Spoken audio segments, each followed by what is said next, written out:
Hello, welcome and thank you for joining me on my channel.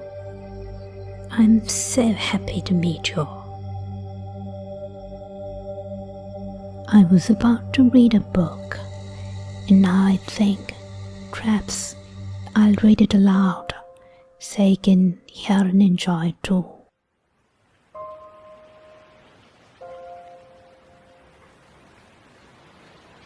Oh, it's been raining all day, but I love it when it rains. Maybe I should close the window so you can hear me better. I'll be right back.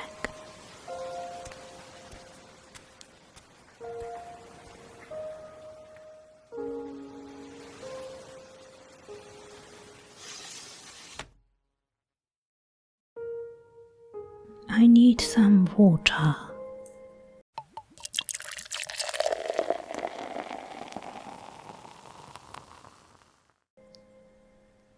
How about you? No? Okay.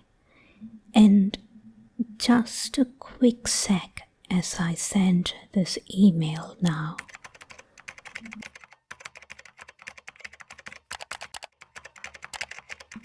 I want to get it done now so that I can focus on just you and our time together.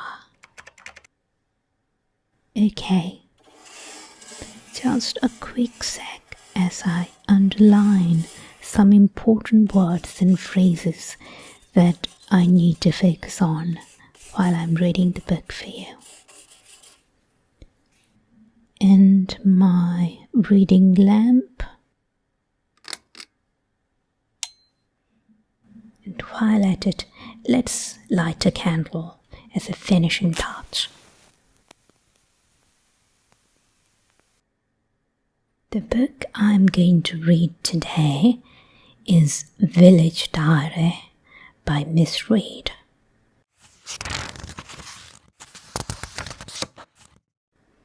It is one of those cozy books, if you know what I mean.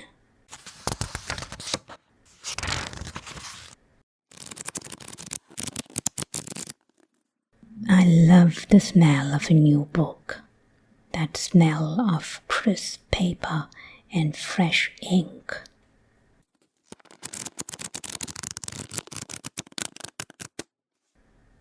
Do you like it too?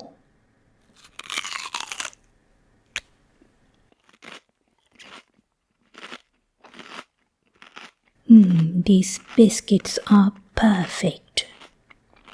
Would you like one too?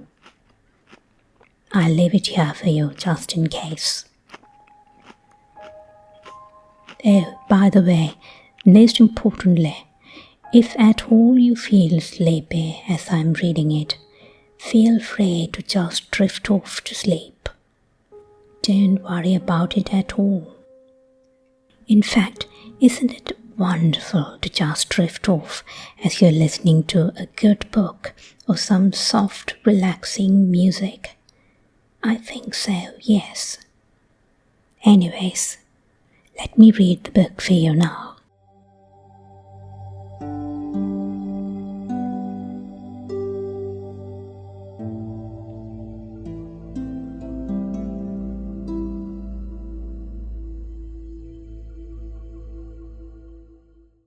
We've had our first fog of the winter.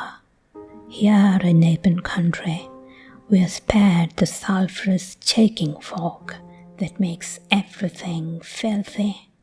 But the thick white mist that rolls down from the hills, or that creeps up from the valley where Caxley lies, can be equally disconcerting. It was very, very still.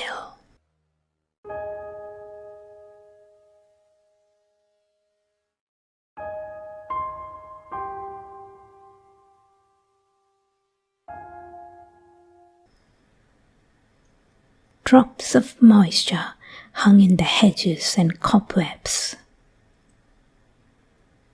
From the school playground, it was impossible to see the church, my house, and the great elm trees. Only the occasional spattering of heavy drops from the elms showed where they were. In the distance, Samson, Mr. Robert's car, glowed in bewilderment. Tibby dislikes these damp mornings and has taken to accompanying me over to the classroom. Here, his doting admirers have placed a chair from the infant's room near the stove, furnished it with an old woolen jacket from the dressing-up box, and Tibby deigns to ensconce himself there for most of the day. At playtime, he accepts offers of milk, cake, and occasionally chocolate from the children. "Don't he purr nice? Pretty little dear, ain't it?" they say fondly to each other, as they pet him, and this adulation is, of course, exactly what his lordship likes best. It grew so thick by midday that I wondered if Mrs. Crossley would be able to find her way along the dinner van.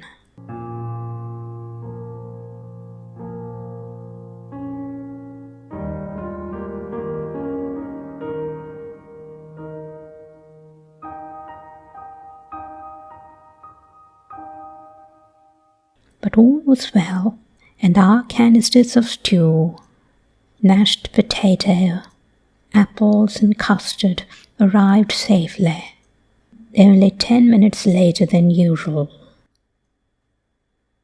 "It's even worse in Caxley," she told us. "It seems to be general everywhere." The children elected to play indoors during the dinner hour, and as the weather was so appalling, it seemed the best thing to do. Jigsaw puzzles, beads, picture books, crayons and paper, and plasticine modelling kept them all engrossed, and they begged to be allowed to hear "Listen with Mother" at 1:45. As a special treat, I switched it on.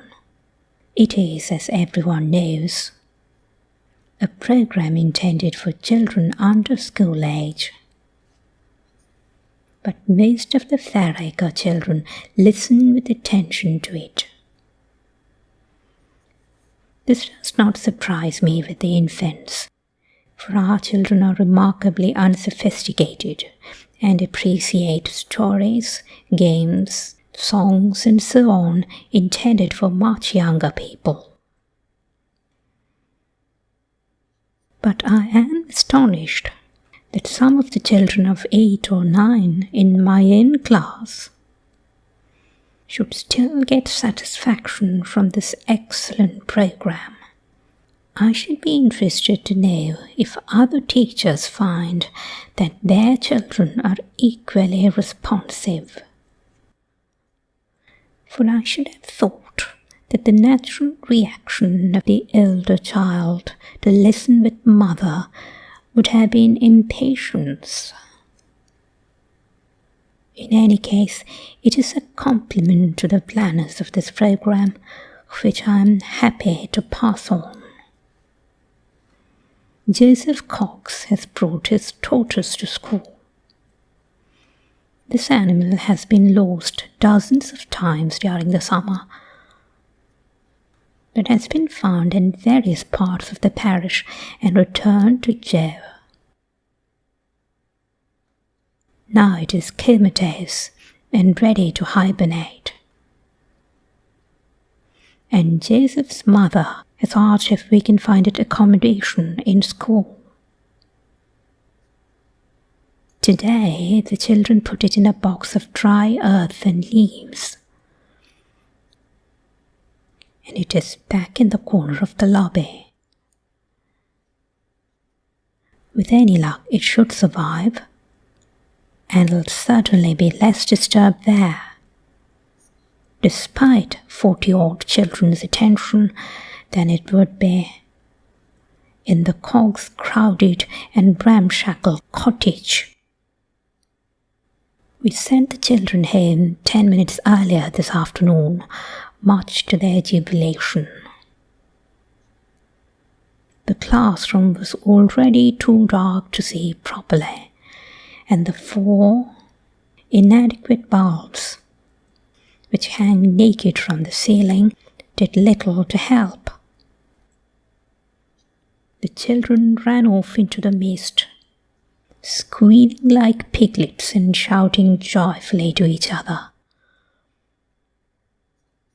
Miss Jackson and I stoked up a roaring fire, drew the curtains to shut out the first dismal, dispiriting day of the month, and made anchovy toast for tea. I only hoped that all our pupils were as happily and snugly sheltered. I hope you are enjoying this book.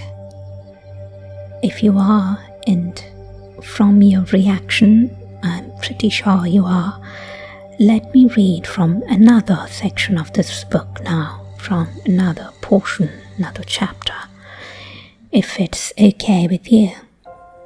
Yeah, good.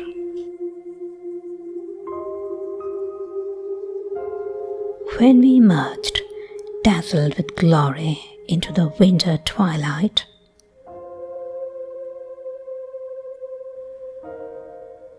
the snow was falling fast. Queen Victoria, on her lofty pedestal, wore a white mantle and a snow-topped crown.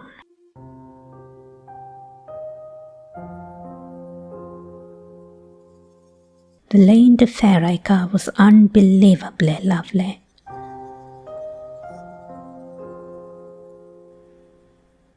The bank smooth its linen sheets. The overhanging beech trees already bearing a weight of snow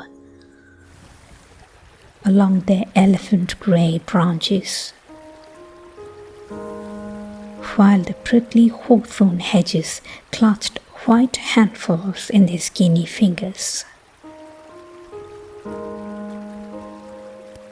St. Patrick's clock chimed 5:30 when we stepped out at Fairacre after a lovely afternoon. Our footsteps were muffled, but our voices rang out as clear as the bells above in the cold air.